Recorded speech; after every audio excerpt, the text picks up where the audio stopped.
everybody's got a dream or an idea, right? And they never do anything about it. And they're waiting for the right time. And that magical right time is also going to give you the same invitation when it's the right time to have a baby. And it's the right time to get married. And it's the right time to buy a house. Those things don't exist.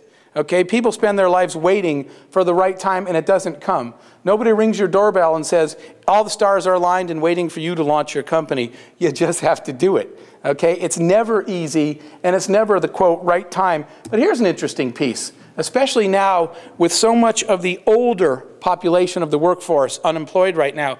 It is never too late to start. Why do I say that? Because guess what's really cool about ideas?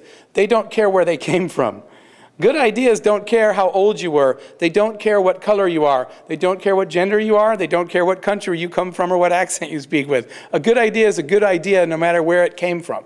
So what people need to do is forget all those excuses. Good ideas win. You know, people tell me now, because I sit on both sides of the table, as an entrepreneur and as an investor, and people say, well, in this economy, no one's investing.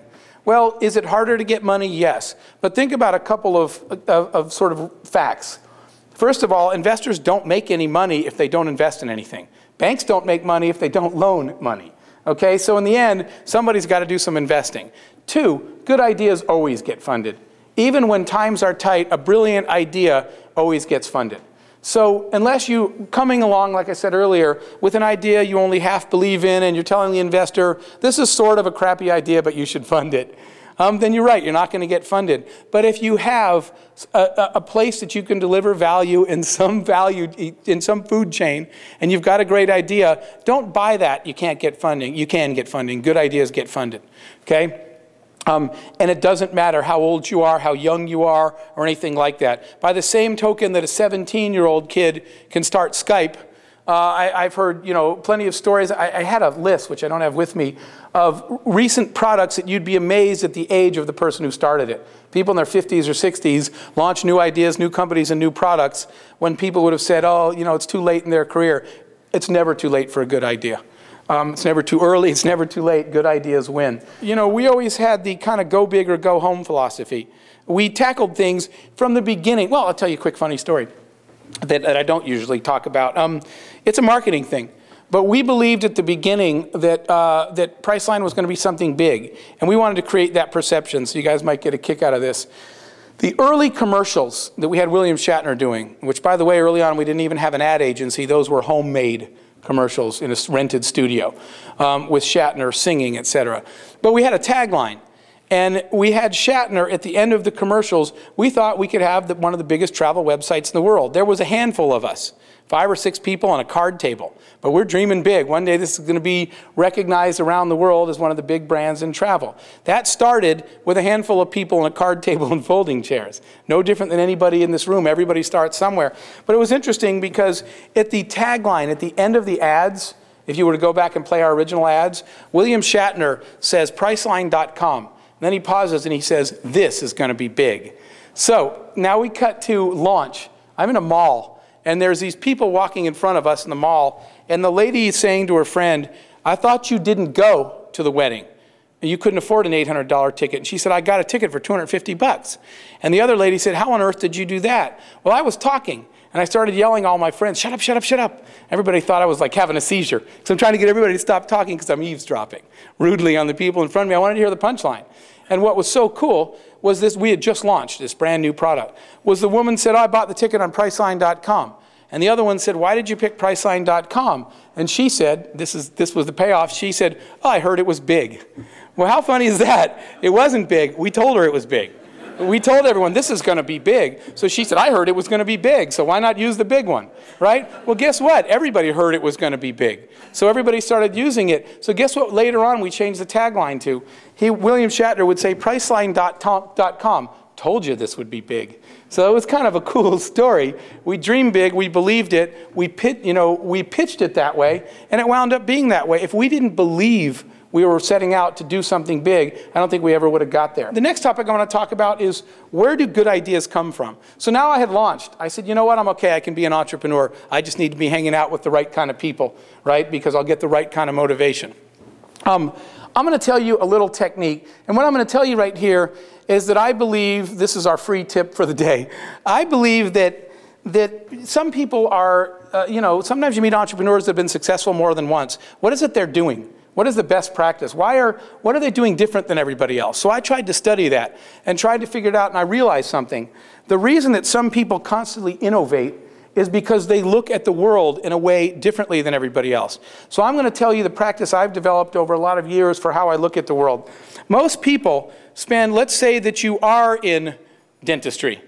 They spend their whole day in dentistry. That's what they do. If you were to ask them to take a quick glance at the banking industry, they would say, are you nuts? I'm a dentist. What does that have to do with it? People tend to stay in their channel, and that's what they look at all day. So you know what you get when you try to improve that? You get dentistry 21.0. Okay? Now I'm going to ask you, what do you think happens if you take time to look at a much broader world every single day and then try to relate it to dentistry? This is where the innovators come in. So let me tell you something that I do. I do this process, I can't think of a word, so I made this up. Info sponging is what I've been calling it. Here's what I do, and I do this every day. If you can't do it every day, do it once a week. But here's what I do. The first 20 minutes of every day, I turn off all my phones, well, not my computer. I don't answer email, I don't answer phones, I don't answer text, anything. For 20 minutes, I leave my business and my industry. And what I do in this 20 minutes is I try to absorb all kinds of stuff that I have no idea what the relevance it is to me. I go on the internet and I peruse stories.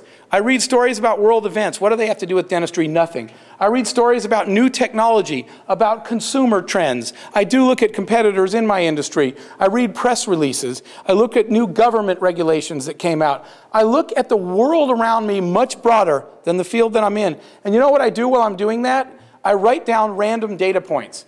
Wow, this new technology just came out that enables people to do this from their mobile device. Wow, the government just announced new legislation that changes this. Over in this country, there's this trend where everybody's doing this in Asia. Maybe that trend will come here. I write down all these data points. They have nothing to do with my business. Every day at the end, I take those sheets of paper. I look at all those data points and stare at them at the end of that half hour. And most days, I just shrug, and nothing came out of it. Nothing happened. But you know what happens? On the 100th day, all those dots connect. And you suddenly say, holy crap, that's your aha moment. You say, because this happened, and this technology is now out, and consumers now want this, and this legislation changed, I can suddenly do something I could never do before. That's where innovators come from. That's where you come up with an idea like Skype or Twitter or Facebook, is you look at a series of converging data points and you find out what it is you can do. So this, every day, at the end of that 20, 30 minutes, I'm serious, guys, this may sound cheesy, I do this every day. I look at how the world changed while I was sleeping, I get up every morning, and I ask this question every day. What could I do today that I couldn't do yesterday? Where is the opportunity to be too swift, agile, and responsive? Did something happen in the world while I was sleeping? I'll give you a random good one. One day I woke up and found out that a competitor of mine was, because I was clicking on business bankruptcies, which had nothing to do with my business. I wasn't anywhere close to bankrupt, but I was doing my info sponging. And I just let my mind wander. I follow topics. You know one of the things I look at? Every day I go to the Yahoo website and I look at the top 10 searches. Why? I have no idea. But if these are the top 10 things that the planet Earth is searching for, it's got to give me some insight to what's going on in the world around me. One day, that topic was business bankruptcies. So I said there must be a lot of people filing bankruptcy. So I clicked on it, even though I had no idea why. In the chain that I was randomly clicking on, I found a major competitor of mine had quietly filed a bankruptcy. You know what I did the next day? I emailed that bankruptcy filing to all their customers, and I practically doubled my business overnight. Had I not been looking, I told them, look, I'm not telling you to switch vendors, but you're about to not have one. So when you do, please call me. And they said, wow, you're really on top of things. We like that. And half of them came to me. I would have never even seen that opportunity if I wasn't looking at a broader world. So every day, you do this process of looking at the world around you. So I'm going to close with a little story. And it was another epiphany moment for me where I learned sort of what does it take to be a successful entrepreneur. And I learned it from sports, but it really applied. So the guy on the left is one of my best friends from home. That's Evander Holyfield. We spent a lot of time together over the years. Our career paths are radically different. He never had education. He made his career in sports.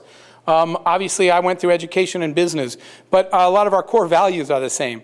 And so he was training for, not that fight, but I picked that picture because it's Mike Tyson being knocked out for the first time in his career. Still proud of that moment. Evander was training for a big fight. I think it might have been the Lennox Lewis fight. And I was there with him when he was doing this workout. And he does this exercise that he does 3 sets of 100 of. This exercise that most of the human race could not do twice. And he does it 300 times. That's why he looks like that, and I look like this. One day we were walking through the hotel in Vegas before a fight, and he peeled his shirt off and said, let's go to the pool. And I said, I'll be in my room watching TV. Not going to go to the pool with that guy.